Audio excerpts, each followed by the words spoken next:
नमस्कार साथियों, आप लोगों का स्वागत है हमारे YouTube चैनल सीजीपीएससी और सीजी व्यापम पर। दोस्तों, आज आप लोगों के लिए 20 महत्वपूर्ण प्रश्न लेकर आया गया है, जो कि आधुनिक भारत के इतिहास का मोस्ट इम्पोर्टेंट टॉपिक भारत में यूरोपीय कंपनियों के आगमन से कुछ महत्वपूर्ण प्रश्न लेकर आया गया है, जो कि आगामी भर्ती परीक्षा छत्तीसगढ़ में होने वाले हैं, जिसमें छात्रावास अधीक्षक भर्ती परीक्षा, शिक्षक और सहायक शिक्षक भर्ती परीक्षा के एग्जाम के दृष्टिकोण से बहुत ही ज़्यादा महत्वपूर्ण है। इस टॉपिक से आपको 1 से 2 क्वेश्चन है वो हर एग्जाम में है देखने को मिलता है। तो दोस्तों, इसको लास्ट तक अवश्य देखिएगा और इसको वीडियो को पसंद आए तो ज़्यादा से ज़्यादा लोगों तक शेयर अवश्य करिएगा। इसका पीडीएफ प्राप्त करने के लिए दोस्तों हमारे टेलीग्राम चैनल का लिंक है वो डिस्क्रिप्शन बॉक्स में डाल दिया गया है, तो आप वहां से जुड़ सकते हैं और इसका टेलीग्राम में है वो पीडीएफ है वो प्राप्त कर सकते हैं। वीडियो पसंद आएगा दोस्तों तो ज़्यादा से ज़्यादा अपने फ्रेंड लोगों के साथ अवश्य शेयर करेगा। और ये दोस्तों पूरा टॉपिक वाइज से चल रहा है, तो हमारे साथ पूरा आप हर वीडियो को हर टॉपिक के है वो पूरा देख सकते हैं, तो हमारे साथ लास्ट तक बने जरूर रहिएगा। तो चलिए पहला प्रश्न की ओर है वो बढ़ते हैं। पहला प्रश्न है दोस्तों यहाँ पर, निम्नलिखित में से किस युद्ध में भारत में अंग्रेजों द्वारा फ्रांसीसियों को पूर्ण रूप से पराजित किया गया? अकाट का युद्ध में, अड़यार का युद्ध में, वांडीवॉस का युद्ध में, या फिर पांडिचेरी के युद्ध में? तो यहाँ पर दोस्तों अंग्रेजों द्वारा, है ना, अंग्रेज है और फ्रांसीसियों के बीच में क्या है, युद्ध हुआ, तो उसमें पूर्ण रूप से है फ्रांसीसियों को पराजित किया था। तो कौन सी युद्ध में है वो पराजित किया है अंग्रेजों ने फ्रांसीसियों को, जो है वो पराजित किया था युद्ध में? तो वो था आपका ऑप्शन सी है वो बिल्कुल सही हो जाएगा, वांडीवास का युद्ध है दोस्तों। इसमें है उनके द्वारा, जो अंग्रेज है उनके द्वारा है, कब? तो 1760 ईस्वी में, है ना, 1760 ईस्वी में यहाँ पर है इसको पूर्ण रूप से पराजित किया था और उसको फ्रांसीसियों को भारत से है वो भगा दिया गया था। तो इसको याद रखिएगा, बहुत ही महत्वपूर्ण प्रश्न है। चलिए अगला प्रश्न की ओर है वो बढ़ते हैं। दूसरा प्रश्न है दोस्तों यहाँ पर देखिए, भारत में ब्रिटिश साम्राज्य के विस्तार के संबंध में निम्नलिखित में से कौन सा कथन सत्य नहीं है? ब्रिटिश फ्रांसीसियों के विरुद्ध कर्नाटक युद्धों में सफल रहे। दूसरा ऑप्शन है, उन्होंने बंगाल में अपने साम्राज्य की नींव रखी। तीसरा है, उन्होंने मैसूर, मराठों और सिखों को परास्त किया। डी में दिया है, उन्होंने मुगल सम्राटों से संधियां कर साम्राज्य प्राप्त किया। और लास्ट वाला है ई में, उन्होंने भारतीय राज्यों से सहायक संधि की। तो यहाँ पर दोस्तों पूछा गया है कि कौन सा कथन है वो सत्य नहीं है। तो यहाँ पर जो गलत कथन है दोस्तों उसको हमें पहचानना है, वही हमारा सही उत्तर होने वाला। तो यहाँ पर दोस्तों क्या चीज हो जाएगा, आपका ऑप्शन डी वाला ऑप्शन है वो बिल्कुल सही हो जाएगा दोस्तों। उन्होंने मुगल सम्राटों से संधि कर साम्राज्य प्राप्त किया, ये वाला कथन है दोस्तों बिल्कुल गलत है। बाकी आपका ए बी सी और ई, ये चारों ऑप्शन बिल्कुल सही थे। ब्रिटिश फ्रांसीसियों के विरुद्ध कर्नाटक युद्ध में क्या है वो सफल रहे थे। बंगाल में अपना साम्राज्य की है उनके द्वारा रखा गया है, और साथ में उन्होंने मैसूर, मराठों और सिखों को परास्त किया और उन्हें भारतीय राज्यों से सहायक संधियां किया था। तो ये वाला क्या है आपका ब्रिटिश साम्राज्य के लिए बिल्कुल सही सही कथन है, लेकिन आपका ऑप्शन डी है ना, उन्होंने मुगल सम्राटों से संधि कर साम्राज्य प्राप्त किया, तो ये वाला बिल्कुल था, क्योंकि मुगल सम्राट को हराने के बाद है ना, उसके बाद वहां से उसको क्या था, उनसे संधियां करके उसको उनके साम्राज्य को प्राप्त है वो नहीं किया था। चलिए अगला प्रश्न की ओर है वो बढ़ते हैं। अगला प्रश्न है दोस्तों यहाँ पर देखिए, निम्नलिखित राष्ट्रों में से किसने भारत में व्यापार केंद्र स्थापित करने का प्रयास नहीं किया है? इटली ने, पुर्तगाल ने, फ्रांस ने, या फिर इंग्लैंड ने? तो कौन सा जो देश है दोस्तों जिन्होंने भारत में क्या है व्यापार केंद्र स्थापित करने का प्रयास ही नहीं किया है? तो इसका जो करेक्ट आंसर हो जाएगा दोस्तों वो हो जाएगा आपको ऑप्शन ए है, बिल्कुल सही हो जाएगा दोस्तों, क्योंकि इटली है वो भारत में आया ही नहीं था। बाकी आपका पुर्तगाली लोग है भारत में आए थे, फ्रांसीसी लोग आए थे और इंग्लैंडी लोग आए हैं, ये सभी यहाँ पर आए और अपना व्यापार है वो उनके द्वारा किया गया, लेकिन इटली के द्वारा कभी भी कोई भी प्रयास है वो नहीं किया गया था। चलिए अगला प्रश्न की ओर है वो बढ़ते हैं। अगला प्रश्न है दोस्तों यहाँ पर देखिए, चौथा नंबर का क्वेश्चन है, मुगल शासन काल में भारत में व्यापार के लिए आने वाला प्रथम यूरोपियन कौन थे? तो यहाँ पर मुगल शासन काल था दोस्तों, उसमें भारत व्यापार के लिए है ना, भारत में आने वाले प्रथम यूरोपियन कौन थे? पुर्तगाली थे, डच थे, अंग्रेज थे, या फिर फ्रांसीसी थे? तो कौन पहली बार है दोस्तों भारत में आया था यहाँ पर यूरोपीय? तो इसका जो करेक्ट आंसर है दोस्तों वो हो जाएगा आपका ऑप्शन ए है वो बिल्कुल सही हो जाएगा दोस्तों। यहाँ पर पुर्तगाली जो लोग हैं है ना, वो भारत में क्या है व्यापार के लिए आने वाले प्रथम यूरोपियन थे। यूरोपियन कंट्री में पुर्तगाली पहले आए थे भारत में व्यापार करने के लिए।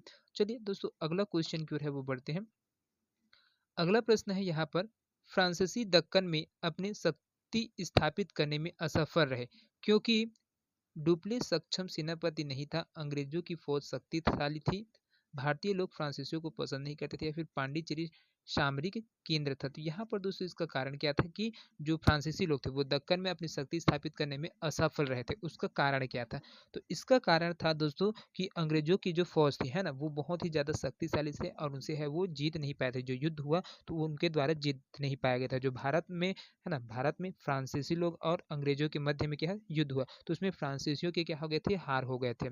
हार हो गए थे, कारण क्या था कि अंग्रेजों की फौज बहुत ही ज्यादा मजबूत थी, शक्तिशाली थे, है ना, जिसकी वजह से क्या है, जो फ्रांसीसी लोग उस युद्ध को हार गए थे और अपना शक्ति स्थापित है वो नहीं कर पाए थे। यहाँ पर साम्राज्य स्थापित करने में अक्षम हो गए थे। कौन? फ्रांसीसी लोग। चलिए अगला प्रश्न की ओर है वो बढ़ते हैं। अगला प्रश्न है दोस्तों यहाँ पर, लंदन में ब्रिटिश ईस्ट इंडिया कंपनी के गठन के समय भारत का निम्नलिखित में से कौन बादशाह था? अकबर, जहांगीर, शाहजहां या फिर औरंगजेब? तो यहाँ पर देखिए दोस्तों, बहुत ही महत्वपूर्ण प्रश्न पूछा गया है कि लंदन में है ना ब्रिटिश ईस्ट इंडिया कंपनी के गठन हुआ। तो जिस समय ईस्ट इंडिया कंपनी गठन हुआ तो उस समय भारत का जो बादशाह था, मतलब राजा था, वो कौन था? तो इसका जो करेक्ट आंसर हो जाएगा दोस्तों, वो हो जाएगा आपका ऑप्शन ए है, वो बिल्कुल सही हो जाएगा दोस्तों। यहाँ पर जब लंदन में ईस्ट इंडिया कंपनी है उसका गठन हुआ तो उस समय भारत का जो क्या बादशाह था वो कौन थे? अकबर थे। ईस्ट इंडिया कंपनी है दोस्तों कब स्थापित हुआ था? तो यह 1600 ईस्वी में है वो स्थापित हुआ था ईस्ट इंडिया कंपनी। कहाँ पर? लंदन में, इंग्लैंड में। ईस्ट इंडिया कंपनी को भारत से व्यापार की अनुमति इंग्लैंड की रानी थी दोस्तों, जो एलिजाबेथ है ना, एलिजाबेथ, उनके एलिजाबेथ प्रथम ने है वो क्या है यहाँ पर है उनके लिए क्या है, व्यापार की है अनुमति है वो दिया था। किसने? एलिजाबेथ प्रथम ने। और यहीं पर ही तो उस टाइम है यहाँ पर अकबर है क्या भारत में शासक के रूप में थे। चलिए अगला क्वेश्चन की ओर है वो बढ़ते हैं। तो यहाँ पर देखिए बहुत ही महत्वपूर्ण प्रश्न है। यहाँ पर देखिए सूची अ को जिसमें विदेशी कंपनियों के नाम दिए गए हैं, सूची 2 से जिसमें उनके द्वारा भारत में स्थापित की गई बस्तियों के नाम हैं, सुमेलित कीजिए तथा सूचियों के नीचे दिए गए कूट से सही उत्तर का चयन करना है। तो यहाँ पर सूची और ब दिया है दोस्तों, यहाँ पर कूट दिया गया है तो इसको है वो सुमेलित करते जाना है। तो यहाँ पर देखते हैं कौन किससे है। तो इसमें देखिए आपका जो पहला है डच है ना, तो डच है तो ये कहाँ पर है दोस्तों? ये पुलिकट से है, पुलिकट से संबंधित है। यहाँ पर अंग्रेज है, अंग्रेज है दोस्तों तो वो हो जाएगा आपका हुगली से है। पुर्तगाली लोग हैं वो हो जाएगा आपका गोवा में है, इनकी स्थापना थी। और जो आपका फ्रांसीसी है वो चिंसूरा से है यहाँ पर दोस्तों। तो यहाँ पर जो कंपनियां थी है ना, जो विदेशी कंपनियां थे और उनके द्वारा जो भारत में स्थापित किए गए थे जो बस्ती है उनके नाम है ना। तो यहाँ पर डच है आपका पुलिकट में था, अंग्रेजों के द्वारा है हुगली में है कंपनी स्थापित की गई, और पुर्तगाली के द्वारा गोवा में, और जो आपका फ्रांसीसी है वो चिंसूरा में है वो स्थापित किए गए थे। तो ये इसका करेक्ट आंसर है ना। चलिए अगला क्वेश्चन की ओर है वो बढ़ते हैं। अगला प्रश्न है दोस्तों यहाँ पर देखिए, निम्नलिखित में से कौन जहांगीर के दरबार में ब्रिटिश शासक जेम्स प्रथम का राजदूत था? यहाँ पर जो पूछा गया है दोस्तों, जहांगीर के दरबार में कौन ब्रिटिश शासक थे जो जेम्स प्रथम का क्या था, राजदूत था? William Hawkins, William Finch, Peter Della Villa या फिर एडवर्ड टेरी? तो कौन है दोस्तों जेम्स प्रथम का जो राजदूत बनकर है वो जहांगीर के दरबार में आया था? तो इसका जो करेक्ट आंसर हो जाएगा दोस्तों वो हो जाएगा आपको ऑप्शन ए है वो बिल्कुल सही हो जाएगा। विलियम हॉकिंस है दोस्तों जो जहांगीर के दरबार में है जेम्स प्रथम का राजदूत बनकर है वो आया था, है ना।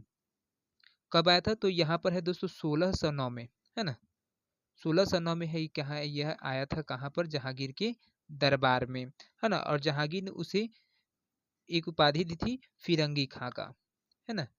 फिरंगी खान का उपाधि है वो जहांगीर के द्वारा है वो दिया गया था। तो किसको दिया गया था? विलियम हॉकिंस को है वो ये जो फिरंगी खां का उपाधि है वो प्रदान किया गया था। और कब आए थे? तो 1609 में आया था। किसके दरबार में? जहांगीर के दरबार में। तो किसके राजदूत थे? तो जेम्स प्रथम का राजदूत था। तो राजदूत के रूप में कौन थे? तो विलियम हॉकिंस थे। इसे सभी चीज को याद रखिएगा, बहुत ही महत्वपूर्ण है। चलिए अगला प्रश्न की ओर है वो बढ़ते हैं दोस्तों। अगला प्रश्न है, निम्न यूरोपीय व्यापारिक कंपनी में से किसने सूरत में सर्वप्रथम अपना कारखाना स्थापित किया गया? तो यहाँ पर सूरत में जो कारखाना स्थापित करने वाले कंपनी थे दोस्तों, यूरोपीय व्यापारी, उसमें कौन से देश के थे? तो डच थे, या फिर अंग्रेज थे, या फिर फ्रांसीसी, या फिर पुर्तगाली थे। तो किनके द्वारा है दोस्तों सूरत में अपना पहला कारखाना है वो स्थापित किया गया था? तो इसका जो करेक्ट आंसर हो जाएगा दोस्तों वो हो जाएगा आपका ऑप्शन बी है वो बिल्कुल सही हो जाएगा। अंग्रेजों ने अपना प्रथम कारखाना है वो कहाँ पर? सूरत में है वो स्थापित किया था। चलिए अगला प्रश्न की ओर है वो बढ़ते हैं दोस्तों। तो यहाँ पर बहुत ही महत्वपूर्ण प्रश्न है जिसको कई बार है वो पूछा जा चुका है। तो यहाँ पर देखिए, वास्को डी गामा भारत कब आया था? उन 1496 में, 1497 में, 1498 में, या फिर 1600 ईस्वी में? तो यहाँ पर दोस्तों इसका जो करेक्ट आंसर हो जाएगा वो हो जाएगा आपका ऑप्शन सी है वो बिल्कुल सही हो जाएगा दोस्तों। वास्को डी गामा भारत कब आया था? तो 1498 में आया था, है ना। जो पुर्तगाली थे, ये जो वास्को डी गामा है क्या थे? पुर्तगाली थे, है ना, पुर्तगाली थे ये। और इन्होंने भारत में है समुद्री मार्ग के माध्यम से केप ऑफ गुड होप से होते हुए, केप ऑफ गुड होप से होते हुए 1498 ईस्वी में जो केरल का जो कालीकट ही है दोस्तों, कालीकट है ना, केरल का कालीकट है नामक यहाँ वहाँ पर स्थान है, वहाँ पर ही क्या कहते हैं इनका स्वागत है वो किया गया था। तो इनका जो स्वागत करने के लिए है ना, जो राजा जमोरिन है वो थे वहाँ पर थे। तो जब जैसे आया तो इनका स्वागत है वो किसके द्वारा किया गया था? जमोरिन ने है वो किया था। तो कहाँ पर? केरल, केरल का जो कालीघाट स्थान है वहाँ पर है ये प्रथम बार है वो आए थे। ठीक है दोस्तों, चलिए अगला क्वेश्चन की ओर है वो बढ़ते हैं। अगला क्वेश्चन है बहुत ही महत्वपूर्ण प्रश्न है। भारत में पुर्तगाली शक्ति का वास्तविक संस्थापक कौन था? Vasco D gamma, Albuquerque, Bartholomew Dias, या फिर जॉर्ज ऑक्सडेन? तो यहाँ पर दोस्तों वास्तविक संस्थापक है ना, भारत में पुर्तगाली शक्ति का वास्तविक संस्थापक किसको माना जाता है दोस्तों? तो यहाँ पर देखिए इसका जो करेक्ट आंसर हो जाएगा वो हो जाएगा आपका ऑप्शन बी है बिल्कुल से हो जाएगा दोस्तों, अल्बुकर्क, है ना। अल्बुकर्क है दोस्तों, यहाँ पर है जो वास्तविक संस्थापक के रूप में है इसको माना जाता है कहाँ पर? भारत में। जो पुर्तगालियों का प्रथम गवर्नर था दोस्तों वो कब था? तो 1505 ईस्वी में, है ना, प्रथम गवर्नर थे। 1505 ईस्वी में फ्रांसिस्को द अल्मीड़ा है वो भारत आया, और जिसकी नीति है शांत जल की नीति के नाम से जाना जाता है ना, शांत जल की नीति के नाम से जानी गई। और इसके पश्चात जो द्वितीय पुर्तगाली थे गवर्नर अलबुर्क, वो 1509 ईस्वी में, 1509 ईस्वी में भारत आया। और भारत आते यहाँ की जो राजनीति में है वो हस्तक्षेप करते हुए 1510 में, है ना, बीजापुर के शासक यूसुफ आदिल शाह से गोवा दमन दीव को छीनकर अपने अधिकार में है दोस्तों वो ले लिया था। ठीक है, और इसी कारण ही इसे पुर्तगाली शक्ति का वास्तविक संस्थापक है वो माना गया था। ठीक है दोस्तों, तो इस चीज को ध्यान में रखिएगा, बहुत ही महत्वपूर्ण क्वेश्चन है ये कई बार है वो एग्जाम में है वो पूछा जा चुका है। तो अल्बुकर्क ने दोस्तों भारत में पुर्तगालियों की संख्या में क्या है वृद्धि किया, और उसकी स्थायी बस्तियां बसाने के उद्देश्य से पुर्तगाली पुरुषों का विवाह है वो कहाँ पर है? भारत की जो महिलाएं हैं उनसे है वो करने के लिए प्रोत्साहित करने लग गए थे भारत में। तो ये सब इनकी रणनीति थी, और यहाँ पर अपना स्थायी स्थायी जो साम्राज्य है उसको बढ़ाने के उद्देश्य से ये सब चीज का जो है उनके द्वारा है चाल है वो चला जा रहा था, और इसमें भारतीय महिलाएं है वो फंसते भी जा रही थी, है ना। तो इस चीज को सबको ध्यान में रखिएगा, बहुत ही महत्वपूर्ण क्वेश्चन है। चलिए अगला प्रश्न की ओर है दोस्तों। अगला क्वेश्चन है यहाँ पर, बंगाल की निम्नलिखित फैक्ट्रियों में से एक जो पुर्तगालियों द्वारा स्थापित की गई थी वह कौन सी थी? बांदेल थी, चिंसूरा थी, हुगली थी, या फिर श्रीरामपुर था? तो यहाँ पर दोस्तों जो पुर्तगालियों द्वारा स्थापित की गई थी जो फैक्ट्री थे वो कौन सा है दोस्तों? तो यहाँ पर इसका जो करेक्ट आंसर हो जाएगा दोस्तों वो हो जाएगा आपका ऑप्शन सी है बिल्कुल सही हो जाएगा दोस्तों। यहाँ पर बंगाल की फैक्ट्रियों में है ना पुर्तगालियों द्वारा स्थापित की गई है वो हुगली है ना। तो 1534 ईस्वी में दोस्तों, यहाँ पर 1534 ईस्वी में है वो पुर्तगालियों ने बंगाल के जो नवाब थे महमूद शाह, कौन थे? महमूद शाह, है ना, महमूद शाह थे। जो महमूद शाह थे उसी से सतगांव और चटगांव में अपनी फैक्ट्री स्थापित करने के लिए वो क्या है ना उनके द्वारा है अनुमति मांगा गया, और उसके बाद पुर्तगाली बंगाल पर बस्तियां स्थापित करने लग गए थे। तो इस चीज को ध्यान में रखिएगा दोस्तों, बहुत ही महत्वपूर्ण क्वेश्चन है ना। तो हुगली थे यहाँ पर। तो उस समय जो बंगाल के शासक थे है ना महमूद शाह, उससे सतगांव और चटगांव में अपना फैक्ट्री स्थापित करने के लिए अनुमति मांगे। तो जैसे उन्होंने अनुमति दी तो वहां पर जो पुर्तगाली लोग थे उनके लिए बस्तियां हैं वो स्थापित करने लग गए थे, और वहीं पर फैक्ट्रियां भी बनाने लग गए थे हुगली पे, है ना। तो इस चीज को ध्यान में रखिएगा, बहुत ही महत्वपूर्ण प्रश्न है। चलिए अगला क्वेश्चन की ओर है बढ़ते हैं दोस्तों। अगला क्वेश्चन है यहाँ पे, निम्नलिखित में से कौन कलकत्ता का संस्थापक था? Charles Eyre, Job Charnock, Gerald Aungier, या फिर विलियम नॉरिस। तो यहाँ पर दोस्तों इसका जो करेक्ट आंसर हो जाएगा दोस्तों, वो हो जाएगा आपका ऑप्शन बी है, वो बिल्कुल सही हो जाएगा दोस्तों। यहाँ पर कलकत्ता का जो संस्थापक है वो जॉब चारनाग है ना, इनके द्वारा है कलकत्ता की स्थापना है वो किया गया था। अंग्रेजी सेना जो जाब चारनाग थे दोस्तों, वो क्या था, अंग्रेजी सेना के क्या थे, अंग्रेजी सेना के क्या थे, यहाँ पर सेनापति थे, है ना। और ये 1699 में दोस्तों, कब, 1699 ईस्वी में इनके द्वारा सुता नाती को सुनत सुता नाती, कोलिकाता और गोविंदपुर को मिलाकर कलकत्ता की स्थापना है वो किया गया था। तो तीन स्थान को मिलाया था दोस्तों, जिसमें सुता नाती, कोलिकाता और गोविंदपुर, ये तीनों को मिलाकर इनके द्वारा है क्या है, कलकत्ता शहर की है वो स्थापना किया गया था। किसके द्वारा, तो चार्ल्स जॉब चारनाक के द्वारा है वो किया गया था। चलिए अगला क्वेश्चन की ओर है वो बढ़ते हैं। अगला क्वेश्चन है दोस्तों यहाँ पर, भारत में यूरोपीय शक्तियों के प्रवेश के संदर्भ में निम्न में से कौन सा कथन सही नहीं है। यहाँ पर कौन सा कथन है वो सही नहीं है दोस्तों, उसको है वो बताना है। तो यहाँ पर देखिए 4 ऑप्शन दिए गए, इसमें से एक कथन है वो बिल्कुल गलत है। तो पहला है, पुर्तगालियों ने 1499 में गोवा पर कब्जा किया था। अंग्रेजों ने अपना पहला कारखाना दक्षिण भारत में मछलीपट्टनम में लगाया। पूर्वी भारत में अंग्रेजी कंपनी ने 1633 में उड़ीसा में पहला कारखाना बनाया और ड्यूप्ले के नेतृत्व में फ्रांसीसियों ने 1746 में मद्रास पर कब्जा किया। तो यहाँ पर कौन सा स्टेटमेंट है दोस्तों जो बिल्कुल गलत है। तो इसका जो करेक्ट आंसर है दोस्तों, वो चीज़ है, देखिए यहाँ पर जो आपका है ना, यहाँ पर तो कौन सा वाला है दोस्तों, तो इसका जो गलत आंसर है दोस्तों वो हो जाएगा आपका ऑप्शन ए है, वो बिल्कुल सही हो जाएगा। पुर्तगालियों ने 1499 में गोवा पर है वो कब्जा किया है करके बोला गया, ये बिल्कुल गलत है दोस्तों। क्योंकि पुर्तगाली दूसरे गवर्नर थे दोस्तों, इसके पुर्तगालियों के जो दूसरे नंबर के गवर्नर थे दोस्तों, अल्फांसो द अल्बुर्क ने, उनके द्वारा है 1510 में दोस्तों, 1510 में है बीजापुरी शासक यूसुफ आदिल शाह से गोवा को छीनकर अपने अधिकार में कर लिया गया था, ना कि 1499 में। तो इसको ध्यान में रखिएगा, बहुत ही महत्वपूर्ण है। बाकी उसके बाद बी, सी और डी है, ये सभी बिल्कुल सही है। अंग्रेजों ने अपना पहला कारखाना दक्षिण भारत में मछलीपट्टनम में लगाया था। पूर्वी भारत में अंग्रेजी कंपनी ने 1633 में उड़ीसा में पहला कारखाना लगाया और डुप्ले के नेतृत्व में फ्रांसीसियों ने 1746 में मद्रास पर है वो कब्जा किया था। ये बिल्कुल सही स्टेटमेंट है। चलिए अगला प्रश्न की ओर है वो बढ़ते हैं। अगला स्टेटमेंट वाला क्वेश्चन है दोस्तों, यहाँ पर देखिए, निम्नलिखित कथनों में से कौन सा एक सही कथन है। यहाँ पर सही कथन को बोला गया, ये 4 ऑप्शन दिया गया है, उसमें से एक कथन है वो सही है और बाकी 3 है वो गलत है। तो जो सही है उसको पहचान करके है हमें बताना है, इसका जो करेक्ट आंसर है वो लेना है। तो पहला स्टेटमेंट बोलते हैं, आधुनिक कोच्चि भारत की स्वतंत्रता तक डच उपनिवेश में था। दूसरा है, डचों ने पुर्तगालियों को पराजित किया और आधुनिक कोच्चि में उन्होंने फोर्ट विलियम्स का निर्माण किया। आधुनिक कोच्चि पहले डच उपनिवेश था, जिस पर बाद में पुर्तगालियों का अधिकार हो गया। और डी है, आधुनिक कोच्चि भी ब्रिटिश उपनिवेश का भाग नहीं था। तो यहाँ पर दोस्तों कौन सा जो सही है वो दोस्तों वो चीज़ देखिए। तो यहाँ पर जो आपका बी वाला क्वेश्चन है ऑप्शन है वो बिल्कुल सही है दोस्तों। डचों ने पुर्तगालियों को पराजित किया और आधुनिक कोच्चि में उन्होंने फोर्ट विलियम्स का निर्माण किया। तो ये वाला बिल्कुल सही स्टेटमेंट है, बाकी 3 है वो गलत स्टेटमेंट है।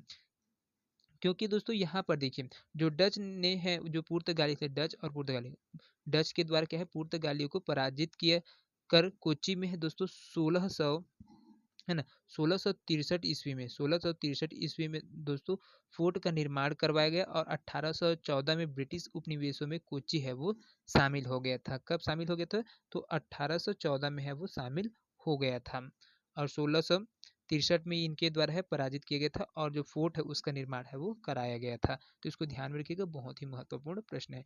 चलिए अगला प्रश्न की ओर है दोस्तों बढ़ते हैं। अगला क्वेश्चन है 16वां नंबर का, देखिए यहाँ पर, भारत में ईस्ट इंडिया कंपनी की सफलता का राज क्या था, कारण क्या था। भारत में राष्ट्रीय भावना की कमी, कंपनी की सेना को पश्चिमी प्रशिक्षण मिला था तथा उसके पास आधुनिक हथियार थे, भारतीय सैनिकों में राष्ट्रीय भावना का अभाव था जिसके फलस्वरूप कोई जो उन्हें अच्छा वेतन दे अपने सेवा में लग सकता था, उपयुक्त सभी। तो यहाँ पर कौन सा वाला है दोस्तों जो बेस्ट उदाहरण है। तो भारत में ईस्ट इंडिया कंपनी की सफलता का कारण क्या था या फिर जो राज है वो क्या था, तो ये सभी है दोस्तों, बिल्कुल सही हो जाएगा ना। यहाँ पर बिल्कुल सही हो जाएगी, क्योंकि भारत में राष्ट्रीय भावना के उस टाइम में भारत के में जो लोग थे उनके में राष्ट्रीय भावना की कमी थी और जो कंपनी की सेना को पश्चिमी प्रशिक्षण मिला था उसके पास आधुनिक हथियार थे, किसके पास है, ईस्ट इंडिया कंपनी के पास। ये सब उनके पास बहुत सारे नए नए टेक्नोलॉजीज थे उनके पास में, और भारतीय सैनिक उसमें राष्ट्रीय भावना का है वो अभाव था, है ना। और पैसे भी कम मिलते थे दोस्तों। तो इस वजह से अगर कोई भी कंपनी उसको ज़्यादा पैसे देते हैं तो उसमें है वो क्या करते थे, सेवा देने में लग जाते थे, जिससे उनकी जो सैन्य शक्ति है वो और बढ़ते ही गए थे। इस वजह से आपका ऑप्शन डी है वो बिल्कुल सही है, उपयुक्त सभी। चलिए अगला क्वेश्चन की ओर है वो बढ़ते हैं। अगला क्वेश्चन है दोस्तों यहाँ पर देखिए, ईस्ट इंडिया कंपनी का राजपूत राज्यों में सहायक संधि करने का मुख्य उद्देश्य क्या था? शत्रुओं के विरुद्ध सैनिक सहायता प्राप्त करना, मराठा पिंडारी आक्रमण से इन राज्यों की सुरक्षा, खिराज के रूप में धन प्राप्त करना, फिर अंग्रेजों की प्रभुसत्ता स्थापित करना। तो क्या कारण था दोस्तों जिसमें ईस्ट इंडिया कंपनी है वो राजपूत राज्यों में सहायक संधि करने के लिए उद्देश्य से किए थे? तो इसका जो करेक्ट आंसर हो जाएगा दोस्तों वो हो जाएगा आपका ऑप्शन डी है वो बिल्कुल सही हो जाएगा। यहाँ पर अंग्रेजों की प्रभुसत्ता है वो स्थापित करने के लिए यहाँ पर राजपूतों के जो जितने भी राजे थे मरा है ना, उनसे सहायक संधि है वो किया गया था। तो यहाँ पर जो दोस्तों वेलेजली ने यहाँ पर उस टाइम से वहाँ के जो वायसराय वेलेजली वो भारतीय राज्य को अंग्रेज राजनीतिक परिधि में लाने के लिए दोस्तों सहायक संधि का है वो प्रयोग किया गया था। इससे अंग्रेजी सत्ता की श्रेष्ठता है वो स्थापित होने लायक हो गई थी। इस प्रकार से यहाँ पर आपका ऑप्शन डी है वो बिल्कुल सही हो जाएगा। चलिए अगला प्रश्न की ओर है वो बढ़ते हैं। अगला प्रश्न है दोस्तों यहाँ पर देखिए, इंग्लैंड के जेम्स प्रथम के राजदूत सर टॉमस रो किस वर्ष भारत आया था? 1616 में, 1615 में, 1516 में या फिर 1514 में? तो यहाँ पर जो टॉमस रो है दोस्तों, है ना, ये जेम्स प्रथम के राजदूत थे। वो कब आया था भारत? तो इसका जो करेक्ट आंसर है दोस्तों वो हो जाएगा आपका ऑप्शन बी है वो बिल्कुल सही हो जाएगा। 1615 में दोस्तों यहाँ पर जेम्स प्रथम के जो प्रथम राजदूत थे, है ना, कैप्टन हॉकिंस, वो 1609 में, और जो है ना प्रथम राजदूत थे वो कैप्टन हॉकिंस, वो कब आए थे? 1609 में आए थे, है ना। और यहाँ पर जो द्वितीय है जो सर टॉमस रो है वो 1615 ईस्वी में है दोस्तों, यहाँ पर भारत में है वो आया था, है ना। और मुगल सम्राट जहांगीर के दरबार में आया था। कहाँ पर था? जो जहांगीर है ना, जहांगीर के दरबार है वहां पर है ये जो टॉमस रो है वो आया था। तो इस चीज को ध्यान में रखिएगा, बहुत ही महत्वपूर्ण प्रश्न है। चलिए अगला प्रश्न की ओर है वो बढ़ते हैं। अगला क्वेश्चन है दोस्तों यहाँ पर देखिए, निम्नलिखित अंग्रेजों में से किसे जहांगीर ने खान की उपाधि से है वो सम्मानित किया था? हॉकिंस को, सर टॉमस रो को, एडवर्ड टेरी को, उपयुक्त में से कोई नहीं? तो यहाँ पर दोस्तों इसका जो करेक्ट आंसर हो जाएगा वो हो जाएगा आपका ऑप्शन ए है, बिल्कुल सही हो जाएगा दोस्तों। जो कैप्टन हॉकिंस है ना, कैप्टन हॉकिंस है वो 1609 में है, कहाँ आए थे? जहांगीर के साथ है वो आया था, और इनके द्वारा जहांगीर के द्वारा इसको दोस्तों क्या किया गया था? इसको उपाधि है वो धारण है वो करने के लिए गए थे। इंग्लिश खान की है उपाधि थी, अंग्रेजी खान की, फिरंगी खान की उपाधि है, इसको धारण है वो किया गया था, है ना। और ये किस लिए आया था? तो ये इसके यहाँ पर जहांगीर के दरबार में, तो ये व्यापार करने के लिए उसे अनुमति मांगने के लिए है वो आया था, लेकिन जहांगीर ने उसको अनुमति है वो नहीं दिया था। चलिए अगला क्वेश्चन की ओर है वो बढ़ते हैं। अगला क्वेश्चन है दोस्तों 20वां नंबर का, आज के सेशन का अंतिम क्वेश्चन है दोस्तों, जो कि बहुत ही महत्वपूर्ण क्वेश्चन है। यहाँ पर देखिए अगला क्वेश्चन है यहाँ पर, अंग्रेजों ने अपनी प्रथम फैक्ट्री कहाँ पर स्थापित की थी? कलकत्ता में, अहमदाबाद में, भड़ौच में या फिर सूरत में? तो यहाँ पर दोस्तों इसका जो करेक्ट आंसर हो जाएगा दोस्तों वो हो जाएगा आपका ऑप्शन डी है वो बिल्कुल सही हो जाएगा। अंग्रेजों ने जो अपनी प्रथम फैक्ट्री है वो स्थापित किया था सूरत में है वो किया था, है ना। और इसके बाद है प्रथम कोठी या फिर फैक्ट्री है, इसको सूरत में स्थापित किया गया था। और दक्षिण पूर्व में दोस्तों, दक्षिण या फिर जो दक्षिण पूर्व है उसमें प्रथम अंग्रेजी फैक्ट्री है वो मछलीपट्टनम में है वो किया गया था। तो दक्षिण पूर्व वाले भाग में तो फैक्ट्री है वो मछलीपट्टनम में किया गया था, और पूर्व में अपने जो प्रथम फैक्ट्री की स्थापना है वो उड़ीसा की तरफ है वो किया गया था, है ना। तो ये सब चीज़ को है याद रखिएगा। पहला है वो सूरत में किया गया था, प्रथम कोठी उसका निर्माण है सूरत में। अगर दक्षिण पूर्व वाले हिस्से की बात की जाए तो वहाँ पर मछलीपट्टनम में किया गया था, और जो पूर्वी भाग है वहाँ पर बोला जाएगा तो यहाँ पर उड़ीसा में है वो किया गया था। तो दोस्तों ये 20 क्वेश्चन आप लोगों को कैसे लगे कमेंट करके हमें अवश्य बताइएगा। वीडियो पसंद आया होगा दोस्तों तो ज़्यादा से ज़्यादा लोगों तक शेयर करिएगा। तो मिलते हैं अगले वीडियो में, तब तक के लिए जय हिंद, जय Chhattisgarh. Thank you so much दोस्तों।